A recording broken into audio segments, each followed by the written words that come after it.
በስመ አብ ወወልድ ወመንፈስ ቅዱስ በቅድስት ሥላሴ እያሉ 3 ጊዜ አማትበዋል። ይሄ ማለት በጣም በጣም ወሳኝ ነገር ነው። ይሄ ማለት ጠላቶቻችንን ያሳፈረ ነው። ምን ያክል ማዕተባችሁን ደብቁ፣ መስቀላችሁን ደብቁ ሲሉ የነበሩትን እነ ፓስተር ምስጋናውን ያሳፈረ ነው። ሁሉንም እነ አስረስን ያሳፈረ ነው። እነ መዓዛን ያሳፈረ ነው። ስለዚህ ነው ሲቆራረጡት የነበሩት። ለዚህ ነው የቆራረጡት፣ ቆርጠው ሲያቀርቡ ምናምን ሲሉ የነበሩት። ለምንድን ነው የፈሩት? ሙሉ ታሪካችን የሚያሳየው ይሄ ነው። አጼ ምኒልክ በአደባባይ ታቦት ይዘው ነው የዘመቱት። አጼ ቴዎድሮስ ኩራተ ርዕሱን እየያዙ ነበር የሚዋጉት የነበሩት። ሌሎቹ ሃይማኖተኞች ናቸው፣ ክርስቲያኖች ናቸው በመልእክቶቻቸው የሚያስተላልፉ። ስለዚህ አማራ ከሃይማኖቱ የተለየ ማንነት ሊኖረው አይችልም። ለዚህም ነው ከኦርቶዶክስ ቤተክርስቲያን ጠላት የምትሆነው። ለዚህ ነው እኮ አማራ በተገደለበት ሁሉ ቤተክርስቲያን የሚቃጠለው። ስለማይለይ እኮ ነው። እስልምናን ከአረብ መለየት ይቻላል? ከአረብ ባህል አለባበሱ እኮ እስልምና እምነቱ ከመጣበት ቦታ የነበረውን ካልቸር እኮ ነው ተከትለው ኢትዮጵያ ውስጥም ያንን የሚያንጸባርቁት። አለባበሱን ብትል፣ የምግብ አበላሉ ቴምር ኢትዮጵያ ውስጥ ይበቅላል? አረብ ሀገር ነው የሚበቅለው። ግን በጾም ጊዜ እስልምና እምነት ተከታዮች ቴምር ይበላሉ አይደለም? ምክንያቱም እምነቱ የመጣው ከአረብ ስለሆነ ከአረቦች ስለሆነ። ይሄን በደንብ ማስተዋል። አለባበሳቸው አረብ ነው፣ ባህላቸው አረብ ነው። ቤት ውስጥ የሚጠቀሙት ነገር ይሄ ምንድነው? እምነቱ ተጽዕኖ ያደረገባቸው። ምክንያቱም የእምነቱ መስራች የሆኑት አረቦች ስለሆኑ የዛም አለባበሳቸውም አኗኗራቸውም የአረቦች ስለሆነ ከዛ በኋላ እነዚህ እምነቱን የተቀበሉትም ሰዎች በዛው አይነት መንገድ ነው ተከትለው ሄዱት። ይሄ ነው የሆነው። ስለዚህ የአማራም 90% የሆነ ኦርቶዶክስ እምነት ተከታይ ስለሆነ እምነቱን አንጸባርቋል። በመንግስትም ደረጃ ለ1000 ዓመት የቆየ መንግስቱ ስርዓትም በዛ መንገድ ነበር። ስለዚህ አማራ ከሃይማኖቱ የተለየ ባህል የለው። ለዛ ነው ማጆሪቲ ስለሆነ። እስልምና ውስጥ እኮ አረቦች እኮ ክርስቲያን የለም ማለት አይደለም፣ አሉ ክርስቲያኖች።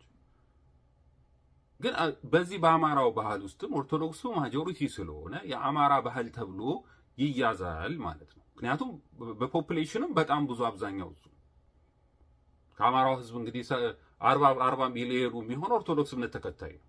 ትግራይ ውስጥ ብትገባ እኮ 5 ሚሊዮን ወይ 4 ሚሊዮን ነው የሚሆነው። በጣም ትንሽ እኮ ነው። በኦሮሞ ውስጥ ብትሄዱ 7 ሚሊዮን ነው ኦርቶዶክስ እምነት ተከታይ። በአማራው ውስጥ ግን ወደ 40 ሚሊዮን ሊሆን ነው ማለት ነው። ብዛቱ በጣም ብዙ ነው የሚሆነው።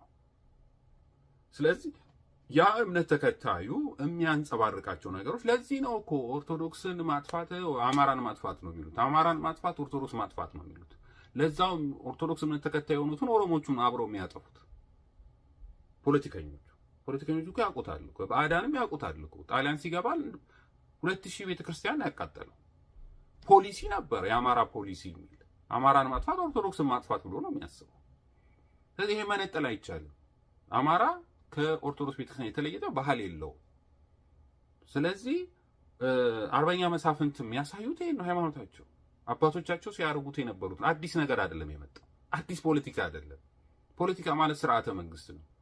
ነገስታቶቹ ሁሉ የሚያስተላልፉት የነበሩት መልእክት በስመ አብ ወወልድ ወመንፈስ ቅዱስ እያሉ ነው ደብዳቤ የሚጽፉት የነበሩት፣ እግዚአብሔርን ኃይል የሚያደርጉት። ስለዚህ የፋኑ ትግል እናንተ የተነጠላችሁ ናችሁ ከፋኑ ትግል። ከአማራት ግን የተለጠናችሁ ምንላችሁ ለዛ ነው። ህወሓታውያን ናችሁ። ህወሓት ኦርቶዶክስ ቤተክርስቲያንን ጠላት አድርጎ የተነሳ ህወሓታውያን ናችሁ። እውነተኞቹ ፋኖች እነዚህ ናቸው። እውነተኞቹ አማሮች እነዚህ ናቸው። ሃይማኖት ያላቸው፣ ሃይማኖትን የሚያከብሩ፣ እግዚአብሔርን በአደባባይ የሚመሰክሩ፣ የማይፈሩ። እግዚአብሔርን በግልጽ ሊረዳህ የሚችለው በግልጽ እግዚአብሔርን ስታምን ነው። ስለዚህ እስልምናም ሆነ ሃይማኖትን ያዝ እና ተዋጋ። ኃይልህን ያዝ። ያምነኛል ይከላከልኛል ብለህ ካል አንተ ነህ። ከሃይማኖት የበለጠ ለወታደር ለሚሊቴሪ ጠንካራ ኃይል የሚሆን የለም። በየትኛው ዲሲፕሊን ነው ልትመራው የምትችለው ወታደሩ? እንኳን አይደለም ምዕራባውያን እንኳን ወታደሮቻቸውን የጸሎት ፕሮግራም አላቸው። አሜሪካ ውስጥ የጸሎት ፕሮግራም አለ። ወታደሩ ከህዝቡ የተለየ የበለጠ ሃይማኖትን የምታጸር ሰው በወታደሩ ላይ ነው። እኛ ሀገር በተቃራኒው ሃይማኖትና መንግስት የተለየ ነው እያሉ ወታደሩ ፓጋን እንዲሆን እግዚአብሔር የሌለው እንዲሆን ለዛም ጾም ወታደር አይጾምም እያሉ እንደፈለጉ ጾም እንዲሽሩ የሚያደርጉ ይሄ ሶሻሊዝም የማርክሲዝም የሌኒዝም ፕሮግራም ነው። በዛ መንገድ ተመልሰን እንሄድ ነው። በውድቀታችን መንገድ፣ በደርግ መንገድ ኢሰፓ አባል የሆናችሁ አትጹሙ፣ ማህተባችሁን በጥሱ እንደተባለው በዛ እንዲካሄድ ነው ፋኖ የተፈለገው። እነዚህ ፖለቲከኛ ምን ይባሉት ማርክሲዝም ሌኒስታዊ ሶሻሊስቶቹ በዛ መንገድ አይደለም ፋኖ የመጣው። ፋኖ የመጣው እውነተኛ አማራ ሆኖ ነው። ፋኖ የመጣው በአባቶቹ መሰረት ላይ ለዚህ ነው ድል ያደረገው። ለዚህ ነው ጠላቶቹ የሚረበደበዱት። ለዚህ ነው ዛሬ አርበኛ እነዛ ሰዎች መጥተው ኦርቶዶክስን ለማሸማቀቅ የሞከሩትን እነ መዓዛ መሐመድን ያሳፈሯቸው፣ እነ አስረስን ያሳፈሯቸው። እውነተኛ ፋኖች እነዚህ ናቸው። እውነተኛ አርበኞች እነዚህ ናቸው። እግዚአብሔርን የሚፈሩ፣ እግዚአብሔርን የሚያመልኩ፣ እግዚአብሔርን ኃይል የሚያደርጉ፣ እግዚአብሔር ደግሞ ድል የሚያደርግላቸው። ቢሞቱም ሰማዕትነት ነው። ይህ ፍትሐ ነገሥት ላይ የተቀመጠ ነው። ምንም ሆነ ምን እግዚአብሔርን በእምነት የሚመሰክር እኮ ነው። በዓል ምስክር ናቸው እኮ እነዚህ። የሚታገሉትም ለሃይማኖታቸው ነው። በግልጽ ተናግረዋል። ስለ ሃይማኖታቸው መልእክት አስተላልፈዋል። ለጳጳሳቱ፣ ለመነኮሳቱ ግጸጻ አስተላልፈዋል። ትክክል ናቸው። የሁሉ ኦርቶዶክሳዊ እያለቀ ምን እየሰራችሁ ነው እያሏቸው፣ ምቾትን የፈለጋቸው እያሏቸው። ስለዚህ እንደ አንድ ክርስቲያን እውነተኛ መንገድ በእውነተኛ በአባቶቻቸው መስመር እየሄዱ ያሉት እነዚህ ናቸው። ከአባቶቻችን መስመር የተነጠሉት ነው እኮ ነው ትግሉን እስካሁን ድረስ መሪ ያስፈልገዋል፣ የፖለቲካ ድርጅት ያስፈልገዋል እያሉ ምንድነው? ፖለቲካ ስርዓተ መንግስት ነው። አዲስ አይደለም ለኢትዮጵያውያን፣ ለአማራ ህዝብም አዲስ አይደለም። ፍትህ ነው፣ አገልግሎት መስጠት ነው፣ ጥበቃ ነው። በቃ እነዚህ ናቸው እኮ። ሌላ ፍልስፍና እኮ አይደለም እኮ። ሌላው እንዴት ህዝቡን ጨቁነን እንሄዳለን የሚል ነው የሶሻሊዝም ርዕዮተ ዓለም። እንዴት ነው ህዝቡን ተጽዕኖ አድርገን እኛ እንዴት ነው ሀብታም ሆነን የምንኖረው ነው አይደለ? ወያኔ 27 ዓመት የሰራው ሀብት የዘረፈው፣ እነመለስ በውጭ ሀብት ያሸሹት፣ እነሱም በውስጥ ሀብት ያሸሹት ሲዘርፉ አልነበር? ሌላ እኮ አይደለም። እነ መንግስቱ ኃይለማርያም ጥለው አይደል ህዝቡ ነው የወጣው ገንዘብ ይዞ ወደ ዚምባብዌ። የምን ሀገር ፍቅር ነው? የሀገር ፍቅር አይደለም፣ የቤተሰብ ፍቅር ነው። ኤትኖሴንተሪክ ናቸው፣ ኢጎሴንተሪክ ናቸው። የትኛውም ናሽናሊስት እንደዛ ነው።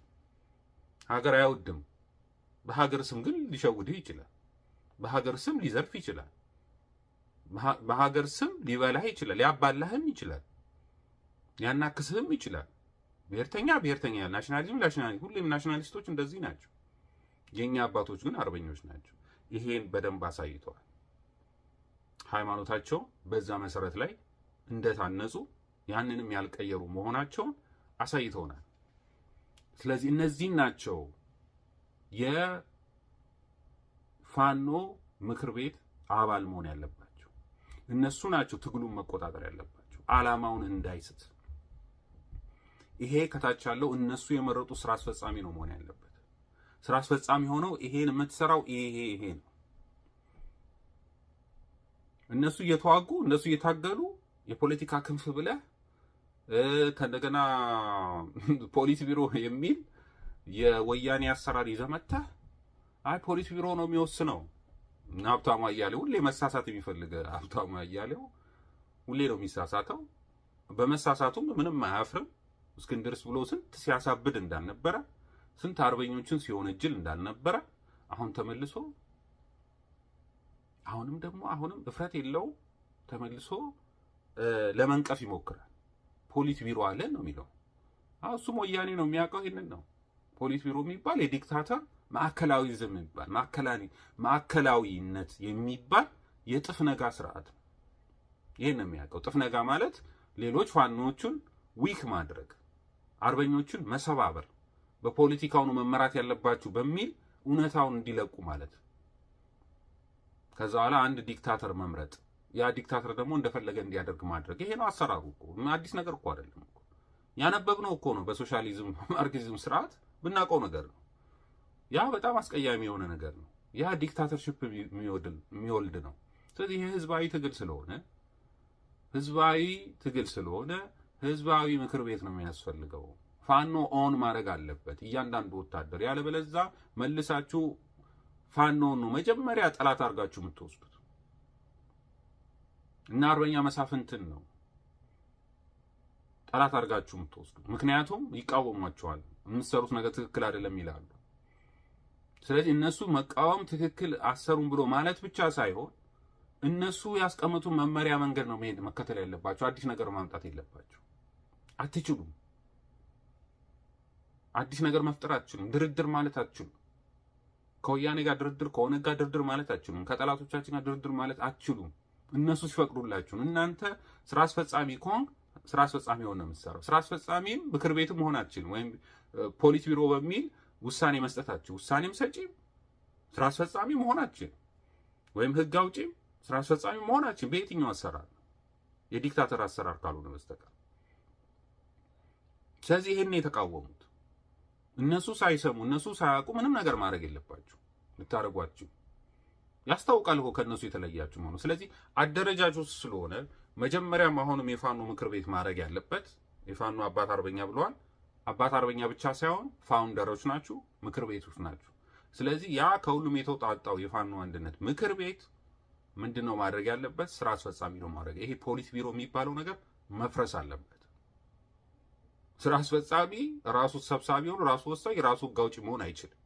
ፖሊስ ቢሮ የሚባል ነገር ፖሊስ ቢሮ አሰራር ማለት ዲክታተርሺፕ አሰራር ማለት ነው። ህወሓታዊ አሰራር ነው፣ ኦነጋዊ አሰራር ነው፣ የደርግ አሰራር ነው፣ ወይም የያፓ አሰራር ነው። ያ ከአማራ ማንነት ጋር ከአማራ ታሪክ ጋር ከአማራ የትግል ሂደት ጋር አብሮ መሄድ አይችልም። ጥቅመኝነት ነው፣ የታወቀ። የፖሊስ ቢሮ አባላት ለራሳቸው ይጠቀማሉ፣ ራሳቸው ይከፋፈላሉ። በህወሓት ያየነው ነው፣ በደርግ ያየነው ነው። እነሱ እንደፈለጉ ይሆናሉ። እነሱ ልጆቻቸውን የፈለጉት ያስተምራሉ፣ እንደፈለጉ ይልካሉ። በአውሮፓም ያየነው ነው። በሩሲያ ውስጥ የነበረው የፖሊስ ቢሮ አባላት እንደዚሁ ሲዘርፉ የነበሩ ናቸው። ራሳቸውን የተለዩ አድርገው አስቀምጠው ሌላውን ህዝብ ሲጨቁኑ የነበሩ ናቸው። በየትኛውም ቦታ ይሄን አሰራር ነው እንዲዛችሁ መጥቶ ፖሊስ ቢሮ እንደ ህግ አድርገህ ሀብታሙ አያሌው የምትናገረው ፖሊስ ቢሮ ነው የሚወስነው ትላለህ እንዴ? ትንሽ አታፍርም? እንደዛ መሆን የለበትም። ለነገሩ ምንም ከዛው ከህወሓት ቤት ከኢህአዴግ ቤት ምናምን ስለወጣችሁ የምታውቁት ይሄንን ነው። ፖለቲካ እሱ አይደለም። ይሄ የአርበኝነት ትግል ነው። ይሄ ህዝባዊ ትግል ነው። ህዝባዊ ትግል የሚመራው በተወካዮች ነው። አንድ መሪ የሚባል ነገር የለም። በዚህ አሰራር ውስጥ የጋራ መሪ ነው። ሲጀመር አንድ አመራር በኢትዮጵያ ውስጥ የነበረም አልነበረም አሁን የመጣ ነገር ነው። ከዚሁ ከዲክታተርሺፕ የመጣ ነገር ነው።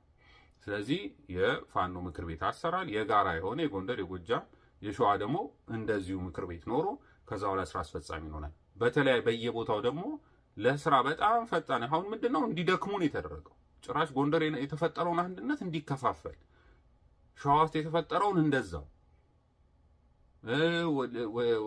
ወሎ ውስጥ የተፈጠረው እንደዛው፣ ጎጃም ውስጥ የተፈጠረው እንደዛው የተከፋፈለው ነው ያሉት።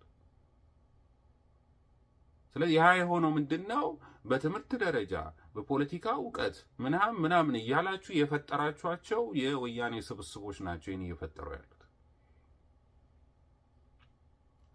የራሱ የብአዴን ሰዎች ናቸው ይሄን እየፈጠሩ ያሉት። ስለዚህ ያ እንዳይሆን ራሱ ጎንደር ራሱን የቻለ ምክር ቤት ያስፈልገዋል።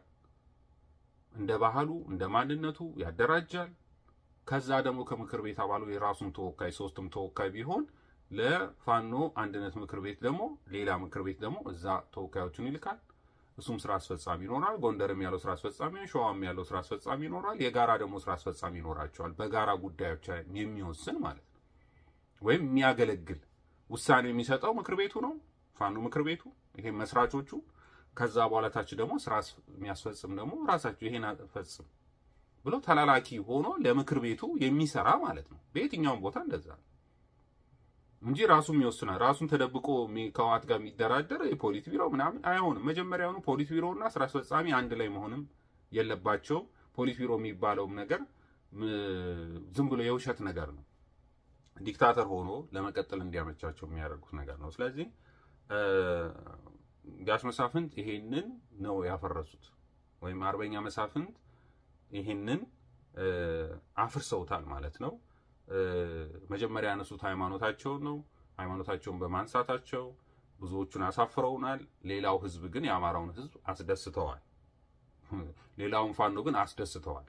ይሄ በአባቶቻቸው መሰረት ላይ መታነጻቸው፣ ሃይማኖቱ ደግሞ ወታደሩ ሁሉንም የሚገዛው ሃይማኖት ነው፣ ሌላ አይደለም። ማንም ሰው የትም ቦታ ቢሄድ ሃይማኖት ካለው በሃይማኖት ህግ ነው የሚገዛው እንጂ የዛ ህግ አውቆ አይደለም። ስለዚህ እግዚአብሔርም ይረዳቸዋል፣ እግዚአብሔር ይጠብቃቸዋል። አሁን በዛ በርቱ፣ በዛ አቋማችሁ በርቱ። ማንንም ምንም ይፈጥር አይደለም። እናንተ ነፃ የምታወጡት ሁሉንም ህዝብ ነው፣ የኢትዮጵያን ህዝብ ነው፣ እዚህ ጋርም እንደተናገሩት። ስለዚህ በሁለተኛ ደግሞ ደስ የሚለው እዛ ላይ የኢትዮጵያ አምላክ የአማራ አምላክ ብለው አንስተዋል። ከኢትዮጵያዊነታቸውም የሚለያቸው ምንም ነገር የለም። ህወሓት በፈጠረው ክልል አይደለም የሚያስቡት። የአማራ ህዝብ ሀገሩ ኢትዮጵያ ናት። አማራ ህዝብ ሀገሩ ኢትዮጵያ ናት። በኢትዮጵያ ህዝብ ይኖራል። ክልል ብለው ያመጡት ህገወጥ የሆኑ ወያኖችና ኦነጎች ናቸው። ያ ህገወጥ የሐሳብ መስመር ነው። ያን አማራ ህዝብ በዛ በሐሳብ መስመር ውስጥ አይኖርም። ይሄ መረጋገጥ አለበት። ለዚህ ነው እነዚህ አመራሮች ተብዮቹ ከክልላችን ሰራዊት ይውጣ ምናምን የሚሉት ነገር አደገኛ ነገር ነው፣ ትክክልም አይደለም። የት ማን ያካለለውን ነው እንደዛ ተከልሎ የሚቀበለው? ወያኔ ያካለለውን ህጋዊ አድርጎ ለማስቀመጥ ነው። ስለዚህ ወልቃይት የሚባለው ህጋዊ ሊሆን ነው፣ ወይም ታች ያለው ሸዋ የሚባለው ህጋዊ ሊሆን ነው፣ ሰሜን ሸዋ፣ ደቡብ ሸዋ እንደሚሉት። ስለዚህ ይሄ ህገ ወጥ ነው፣ የማይሰራ ነገር ነው። እሳቸውም የኢትዮጵያ አምላክ የአማራ አምላክ ማለታቸው በጣም በጣም ትልቅ መልእክት ነው። ለማ እዛ ውስጥ ለሚሰሩ ጸረ ኦርቶዶክስ እዛ ውስጥ ሾልከው ለገቡ ጠላቶች ትልቅ መልእክት ነው የሚል እምነት ነው ያለኝ።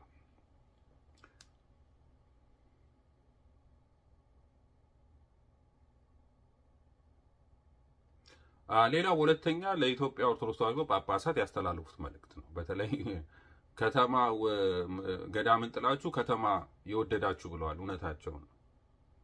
ይሄ እውነታቸው ነው። ይሄ የሚያሳየው ወደፊት ኢትዮጵያ ውስጥ ለምንድን ነው ጳጳሳት ተብለው ጳጳሳት ሲጀመር ኢትዮጵያ ውስጥ ሲኖዶስ ተብሎ ሲመሰረት ህገወጥ የሆነ አካሄድ ነው የተካሄደው። መጀመሪያ ጳጳሳት የሚባሉት ይላል በፍትሐ ነገሥት ላይ አንድ ጳጳስ እንደ ሐዋርያት ያለ ነው ይላል። ሐዋርያት ደግሞ ያላቸውን ሸጠው ለድሆች ስለሰጡ ክርስቶስ በሰራው ቀኖና መሰረት ያላቸውን ሰጠው ለድሆች ሰጠው የተከተሉት ናቸው። ለዚህ ነው ብፁዓን የተባሉት። ለዚህ ነው እሱም ብፁዕ ልትሆን ብትወድ ያለን ሸጠ ለድሆች ሰጠ ተከተለኛል። ስለዚህ ጳጳሳት እንደ ሐዋርያት ከሆኑ ግዴታ ያላቸውን ሸጠው ሀብትን እውነት ሊኖራቸው። መነኩሴም ምንኩስና የሚያዘውም እንደዛ ከሆኑ ራሱን የሞተ አድርጎ ሀብቱን ንብረቱን ሸጦ ለድሆች መስጠት እንዳለበት እና ከዛ በኋላ ክርስቶስን መከተል ነው። ምንኩስና እንደዛ ነው። ከመነኩሴዎቹም ጳጳሳት እንዲሆን የተደረገበት ምክንያት ለዛ ነው። ምክንያት የምንኩስና ባህሪ ይሄ ስለሆነ። ከዛ በኋላ ከየት ነው ደሞዝ የመጣው? ፍትሐ ነገሥት የሚለው ለቁመተ ስጋና ለአካላቸውን ለመሸፈን ብቻ ነው ልብስ የሚያስፈልጋቸው፣ ገንዘብ የሚያስፈልጋቸው አካላቸውን ለመሸፈን በአካውንት መክፈት፣ ፕሮፐርቲ በራስ ላይ ማብራት፣ የቤት የምናምን ንብረት እንዲያፈሩ ማን የፈቀደላቸው? ስለዚህ ያ ህገወጥ አሰራር ነው። ስለዚህ ያ ህገወጥ አሰራር ኦርቶዶክሳዊ የሆነ ስርዓተ መንግስት ቢመጣ ማለት እምነት ያለው ቢመጣ በቤተ ክርስቲያኗን ችግር ይፈታል ብለው ስለሚያስቡ፣ ስለዚህ የሚፈልጉት በተለይ ጳጳሳት መነኮሳት፣ ብዙ ህዝብ ያልተረዳው ለምንድነው ጳጳሳት ዝም የሚሉት ለምንድነው የማይናገሩት ካላችሁ ምክንያታቸው ይሄ ነው። እውነተኛ መሪማ ቢመጣ የቤተ ክርስቲያኗን ችግር ይፈታል፣ ያስተካክላል። የሚስተካከለው አንደኛው መንገድ ደግሞ በፍትሐ ነገሥት ህግ መሰረት፣ በቤተ ክርስቲያኗ ህግ መሰረት መነኮሳት ጳጳሳት ከደሞዝ ውጪ ሆነው እንደ ሌላው እንደ ግብጽ ኦርቶዶክስ ወይም እንደ ሌሎቹ አሃተ ቤተ ክርስቲያን ወይም ጥንት እንደነበሩት መነኮሳት ወይም ክርስቶስ ራሱ በቀኖና በሰራው ስርዓት ያላቸውን ሸጠው ለድሆች ሰጥተው የሚከተሉ ይሆናሉ። ምንም አይነት ንብረት አይኖራቸው፣ ምንም አይነት ደሞዝ አይኖራቸው። ስለዚህ ያን ስለማይፈልጉ እነዚህ ጳጳሳት የሆኑት ጉቦ እየከፈሉ ሀብት ለማግኘት ንብረት ለማፍራት በሚሊዮነር ለመሆን ስለሆነ ያንን ስለሚያሳጣቸው ያን ደግሞ የሚደግፍላቸው እንደዚሁ አይነት አረማዊ መንግስት ሲሆን ነው። እሱ ነው የሚደግፉት። በነገራችን ላይ እሱ ነው የሚደግፉት። እነ አብይ ነው የሚደግፉት፣ እነ መለስ ነው የሚደግፉት፣ ደርግን ነው የሚደግፉት። እነዛ ሰዎች መናፍቃን ናቸው በአብዛኛው። በኢትዮጵያ ጳጳሳት የምትሏቸው በአብዛኛው መናፍቃን ስለሆኑ ኦርቶዶክስ እምነትም የተከታይ ስላልሆኑ እነዚህ ቅባት ጸጋ የሚባሉ ቤተ ጣማ የሚባሉ ሰሞኑን መነኮሳቱ ሲናገሩ ሰምተዋቸዋል። ቤተ ጣማ ማለት ሁለት ልደት የማይሉ ከዛ በላይ ብዙ ልደት አለ ብለው የሚያምኑ ናቸው። ትግራይ ውስጥ ሲኖዶሱ ላይ የመሰረቱት በሙሉ መናፍቃን ናቸው። ስለዚህ እነዚህ ሰዎች የሚፈልጉት እንደ ቄሳር ያለውን መንግስት ነው። ምክንያቱም እውነተኛ መንግስት ከሆነ ቤተክርስቲያኗን ያስተካክላል። ቤተክርስቲያን ያሰሩት በታሪክ እነማን ናቸው? ነገስታቶች አይደሉ? ላሊባላ ማን ነው? ንጉስ አይደል? ታቦተ ጽዮን ያስመጣው ንጉስ አይደል? መጽሐፍትን ያጻፉ ማን ነገስታቶች አይደል? በየቦታው ያለው ቤተክርስቲያን ያሰሩት አይደል? እነሱ አይደሉ? ስለዚህ ለሃይማኖታቸው ቀናተኛ ስለሆኑ ፕሬዝዳንትም ሆኖ ይምጣ፣ ጠቅላይ ሚኒስቴርም ሆኖ ይምጣ የቤተክርስቲያኗ ችግር ይፈታ ብሎ ማለቱ ስለማይቀር ልክ እንደ ፑቲን ሩሲያ ውስጥ የተደረገው ይሄ ነው አይደለ? ፑቲን ሲመጣ ለአራት ተከፍላ የነበረው ቤተክርስቲያን ወደ አንድ አመጣት። ምክንያቱም ይሄን ሲከፍል የነበረው መንግስት ስለነበረ፣ በወቅቱ የነበረው ሶሻሊስት መንግስት እምነት የለሽ ስለሆነ ከቤተክርስቲያን ሊመጣልበት የሚችለውን ተቃውሞ ለመቀነስ የቤተክርስቲያን አንድነት እንዲኖር አይፈልግም፣ ወይም እውነተኛ ጳጳሳት በቦታው ላይ እንዲቀመጡ አይፈልግም። ስለዚህ ሐሰተኞች እንዲቀመጡ ነው የሚፈልገው። አንዳንዶቻችን ጳጳሳቶች እንዲያደርጉ ነው። የሾማቸው ማን ነው? ለሾማቸው ነው የሚታዘዙት፣ ለሾማቸው ነው የሚሰሩት፣ ለሾማቸው ነው የሚያገለግሉት እንጂ ለህዝብ አይደለም። ወይ ቤተክርስቲያኗን ስርዓት ሄደው በዛ ቀኖናት መሰረት የተሾሙ አይደሉም በሙሉ። ስለዚህ ለስርዓቱ አገልጋይ ናቸው እንጂ ለህዝብ አገልጋይ አይደሉም። ህዝቡን ሊጠብቁ አይደሉም እዛ ቦታ ያሉ። ስለዚህ ያም መጥፎ የሆነው ዲክታተር የሆነው ቤተክርስቲያንን የማይፈልገው ወይ ዲክታተር መሆን የሚፈልገው መንግስት እነዚህ መጥፎ የሆኑትን ጳጳሳት ነው የሚፈልገው። እውነተኛ ጳጳሳትን አይፈልግም። ህወሓት እኮ ብዙ ጳጳሳትን አስገድሏል አይደል? በመኪና አደጋ ደረሰባቸው እያለ ሹፌሮቹ አይሞቱም፣ እነሱ ይሞታሉ። ይሄን ሁሉ የሚያደርገው ህወሓት ነው ያደረገው። እውነተኛ መምህራን፣ እውነተኛ ታማኝ፣ ምክንያቱም ይቃወሙኛል ብሎ ስለሚያስብ ማለት። ደርግ ይቃወሙኛል ብሎ ስላሰብ አቡነ ቴዎፍሎስን ያሰራቸው። ስለዚህ እውነተኛ የሆኑ ጳጳሳትን ዲክታተር መሪዎች አይፈልጉም። እውነተኛ ያልሆኑ ጳጳሳት ደግሞ እውነተኛ የሆነ መሪ አይፈልጉም። ስለሚፈልጉት ማንን ነው? እነሱም ስለሚያጭበረብሩ፣ እነሱም ስለሚዘርፉ፣ እነሱም በሀብት ማግኘት ስለሚፈልጉ፣ እነሱም በነዋይ ፍቅር ስለተወሰዱ እውነተኛ ጳጳስን አይፈልጉም። ለዛው መጽሐፈ ምሳሌ ላይ ቆራጥ መሪ ሲነሳ መናፍቃን ይሸበራሉ ይላል። ስለዚህ መናፍቃን ጳጳሳት ነው ያሉት። መናፍቅ ማለት ተጠራጣሪ ማለት ነው። መናፍቅ ማለት የካደ ብቻ አይደለም። አሁን የካደ መናፍቅ ይባላል፣ ግን እውነተኛ መናፍቅ ምንፍቅና ማለት ጥርጥር ማለት ነው። እውነተኛ ተጠራጣሪ የሚባሉት እነዚህ ናቸው። እግዚአብሔርን ኃይል አለው ብሎ የሚያምንማ ለምንድን ነው ለቄሳር የሚገዛው? አይገዛም። መናፍቅ ስትሆን ነው ለቄሳር የምትገዛው። መናፍቅ ስትሆን ነው እግዚአብሔር አለ ብለህ የምታምን ከሆነማ እንዴት ነው ሀብት መሰብሰብን ንብረት መሰብሰብን የምትከተለው? ለምንድን ነው እንደ ሐዋርያት ያለን ሸጠ ለድሆች ሰጠ ማትከተለው? ለምንድን ነው ጳጳሳት እኔ ደሞዝ አይገባኝም የማይሉት? እውነተኛ ስትሆን እንደዛ ነው የምትሆነው። ስለዚህ ወደፊት የነዚህ አርበኞችን መደገፍ ያለብን እውነተኛ በተለይ እንደ ኦርቶዶክሳውያን መደገፍ ያለብን እንደዚህ ያሉትን ፋኖች ነው። እንደዚህ አይነት አመለካከት ያላቸው አንደኛ ኢትዮጵያ የሚሉ፣ ሁለተኛ ሃይማኖታቸውን የያዙ፣ ሶስተኛ ለወደፊት ለቤተ ክርስቲያኗ መፍትሄ ለማምጣት የሚሄዱትን እንቅስቃሴ የሚያደርጉትን ነው። እነዚህን ነው ፋኖ እውነተኛ የምንላቸው። እነዚህን ነው ትክክለኞች የምንላቸው። እነዚህ ናቸው ለውጥ አምጪዎች የምንላቸው። ስለዚህ የቤተ ክርስቲያኗም ችግር ሊፈታ የሚችለው በእንደዚህ አይነት ትግል መሆኑን ስርዓቱ ተቀይሮ ካልተቀየረ የቤተ ክርስቲያን መፍትሄ ሊሆን እነዚህ ጳጳሳት መፍትሄ ሊያመጡ አይችሉም። ተቀጣሪዎች ናቸው። ለሚቀጠሩበት አካል ነው እየሰሩ ያሉት። ስለዚህ ያስተላለፉት መልእክት ትክክለኛ መልእክት ነው። ድርጅታችን ፋኖ እነዚህን ሰዎች ይቃወማል ብለዋል። ትክክል ናቸው። ሌላው ሶስተኛ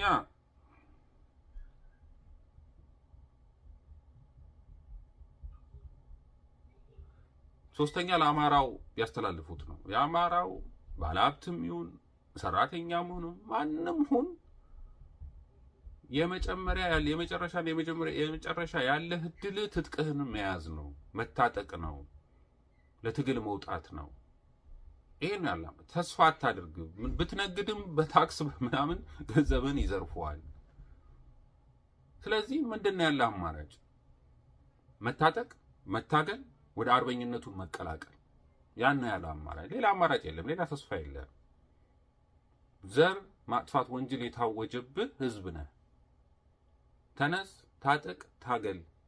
ያ ነው ያለው አማራጭ ብሏል። ይሄ ህዝባዊ ትግል ነው እንጂ መልሰን ነገ ንግድ ውስጥ እንገባለን፣ ነገ እንደዚህ ብላችሁ አታስቡ። ሁሌም ታገል፣ ሁሌም ተነሳ። ያለውን ለዛም ክፍተቶች የተፈጠሩት ክፍተቶችን ማደስ የምትችለው ራስ አማራው ትትታጠቅ ነው። አንተ ሌላ ዲክታተር እንዳይመጣ ለመከላከል ከፈለግ በተለይ እነዚህ ሰርጎ ገብ የሆኑት ማነው ማርሸት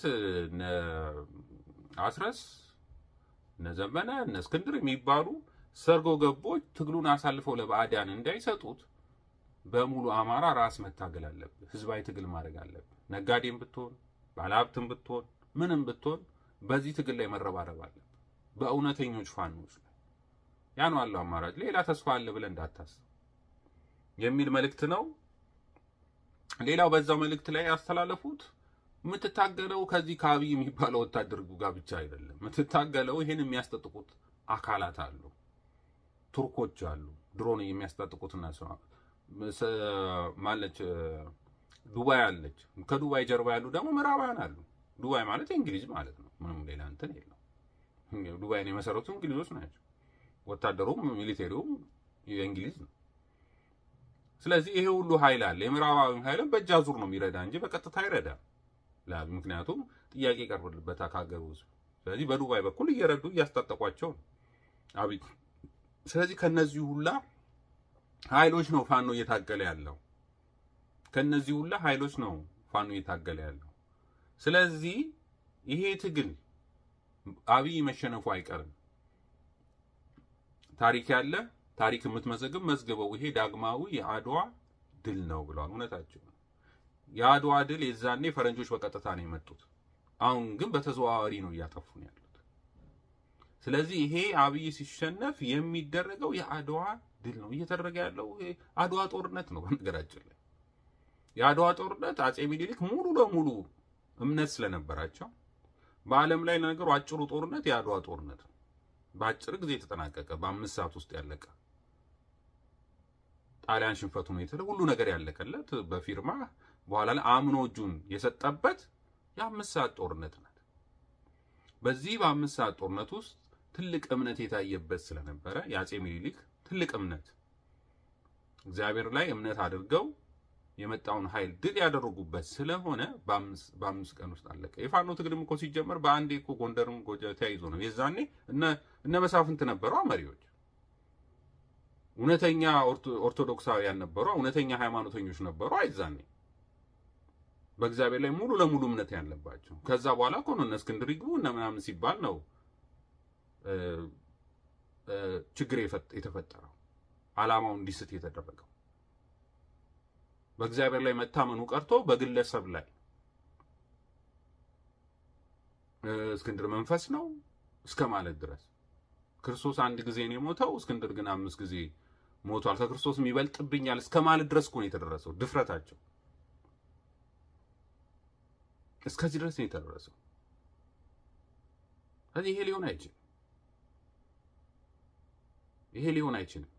በዚህ ነው ትግሉ ያከሸፉት በእንደዚህ አይነት ስርዓት እየሄዱ። ስለዚህ ከዚህ ይሄን የላኳቸው ደግሞ ምዕራባውያን ናቸው አስርገው እያስገቡ ይሄን ነገር እየሰሩ ያሉትና ምክንያቱም አማራን ኦርቶዶክስ ወደፊት እንዲመጣ ስለማይፈልጉ ይሄ የነሱ ፖሊሲ ስለሆነ አማራ ኦርቶዶክስ ከሆነ አክራሪ ነው፣ ኮንሰርቫቲቭ ነው። ስለዚህ እኛ ቀኝ ገዢዎች የፈለግነውን ነገር ዶሚኔት ማድረግ አንችልም። ስለዚህ ሌሎቹን እንደፈለግን ልናደርግ ስለምንችል በተለይ ኦርቶዶክሳዊ የሆነ ወደ መምጣት አይችልም የሚል ፖሊሲ ስላላቸው ይህን ሴራ ሲሰሩ የነበሩት ለዛ ነው።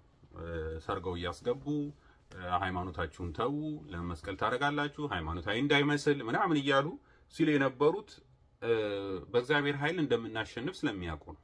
እነሱም የፈለገ ቢሆን እኛ እግዚአብሔርን እስከያዝን ልንሸነፍ እንደማንችል ያውቃሉ። በደንብ አድርገው ስለሚያውቁ እኛ ሃይማኖታችን ከያዝ ልንሸነፍ አንችልም ያውቃሉ። መሸነፍ የምንችለው ሃይማኖታችንን መምታት ሲችሉ ወይም ከእግዚአብሔር የተለየ ትግል ማድረግ ስንችል እንሸነፋለን። ልክ እንደ መላእክት ከእግዚአብሔር የተለየ ትግል ከሰይጣን ጋር እንዳደረጉት ሁለት ጊዜ ታገሉ፣ ወደቁ። እግዚአብሔርን ሲይዙን ግን አሸንፉ። ስለዚህ አሁንም ጥረታችን እግዚአብሔርን ከሳኒስ ከሆነ የምንታገለው እንደምንወድቅ የታወቀ ነው። ስለዚህ እግዚአብሔርን ሲንዝ ግን እናሸንፋለን።